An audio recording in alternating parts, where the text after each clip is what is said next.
मैं प्रस्ताव करता हूं कि सभा द्वारा यथा पारित बिहार नगरपालिका संशोधन विधेयक 2024 पारित हो। कुछ बोलेंगे तो बोलिए।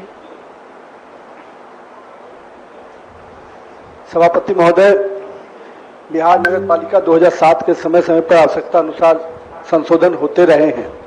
नगरपालिका के मुख्य पार्षद और उप मुख्य पार्षद के निर्वाचन प्रत्यक्ष निर्वाचन पद्धति से किए जाने का प्रावधान रहा। इस अधिनियम के प्रावधानों के अनुसार मुख्य पार्षद के साथ साथ उप मुख्य पार्षद का भी उल्लेख किया जाना आवश्यक है। इसके अधिनियम के प्रावधानों के अनुरूप स्पष्टता हो सकती है।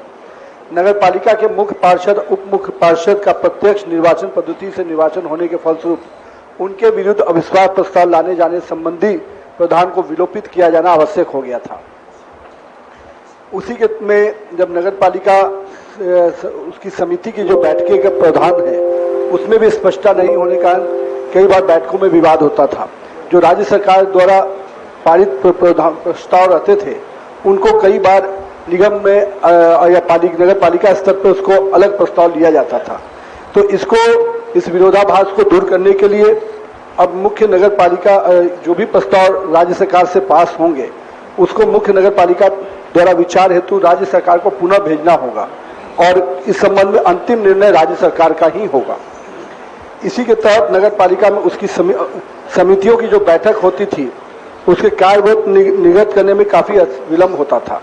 इसको भी सरलीकरण करते हुए एक हफ्ते के अंदर कार्यवृत्त को एक सप्ताह के अंदर निर्गत किया जाएगा और इस प्रावधान के लागू होने से नगर पालिका उसकी समितियों की बैठक के कार्यवृत्त ससमय निर्गत होने तथा उसके कार्यान्वयन में पर्याप्त समय मिलने के कारण विकासोन्मुख कार्य और कार्यान्वयन उपेक्षित त्वरित गति से किए जा सकेंगे।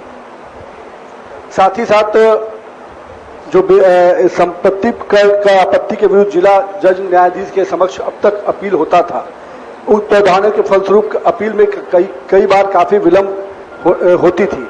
इसको दूर करने के लिए इसमें संशोधन किया जाना आवश्यक था और उस संशोधन के फलस्वरूप अब नगर पालिका के कार्य संबंधी किसी भी आपत्तियों को डिविजनल कमिश्नर स्तर पर अपील किया जा सकेगा।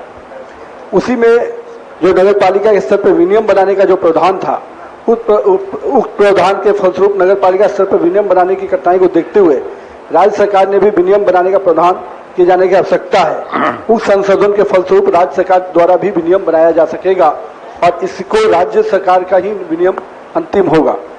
जो माननीय सभा सदस्य महोदय ने कहा कि विरोधाभास होने की जो संभावना है, निश्चित रूप से पहले भी ये मामला आया था और इसमें जो उन्होंने कहा कि अलग अलग प्रावधान होंगे, हम लोगों ने इसीलिए मुख्यालय स्तर पर सभी चीजों के एक मानक बनाने का फैसला, जो भी पिछले क्वेश्चन के आवर में भी मैंने इस पर कहा कि अब विधान मुख्यालय स्तर पर ही विभाग अपना एक मॉडल एथी बनाएगा और उसी के तहत सभी नगर परिषद और नगर पालिका को उसको देगा ताकि उसी के आधार पर उसका रेट का निर्धारण किया जा सके।